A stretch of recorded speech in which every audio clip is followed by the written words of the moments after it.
Tout à l'heure une émission avec Madame Cresson et sur France Culture, et ils ont commis une erreur majeure de raisonnement dans cette émission politique, je crois. L'émission s'appelle comme ça. On nous parle de Elie Cresson qui a été nommé Premier ministre, et on fait tout un exposé sur l'histoire du droit de vote, qui n'a rien à voir, qui n'a strictement rien à voir. Là, ce sont des bévues considérables. Parce qu'en 1936, par exemple, dans le Front populaire, il y a des femmes qui sont, peut-être pas ministres, mais en tout cas qui sont sous-ministres, qui sont sous-secrétaires, etc., enfin, qui sont au gouvernement.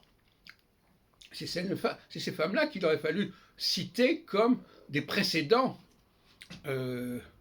D'autre part, bien entendu,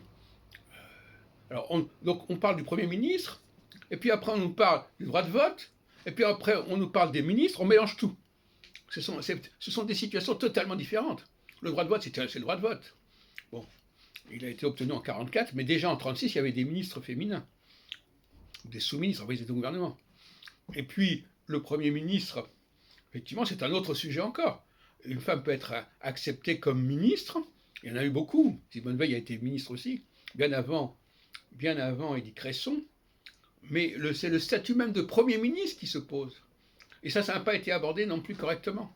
Vous voyez, sinon, je voudrais simplement pour vous dire que des missions sur France Culture sont mal conçues, sont mal préparées, sont mal pensées. Et ça, c'est pas la première fois que je le dis. De la même façon, pour changer de sujet, quand Éric Zemmour dit que l'esprit de la Ve République, c'est l'élection du président de la République au suffrage universel, il dit une bêtise, puisqu'en 58-59, la Constitution ne prévoyait absolument pas une élection au suffrage universel, et c'était pourtant une volonté de renforcer la fonction présidentielle, qui ne dépendait pas de ça. Il y a des articles de la Constitution qui renforcent le pouvoir du président, et qui n'ont rien à voir avec le fait que le président soit élu au suffrage universel. Et ça, ce sont encore des confusions qui montrent un manque de connaissance de la science politique qui est assez confondant.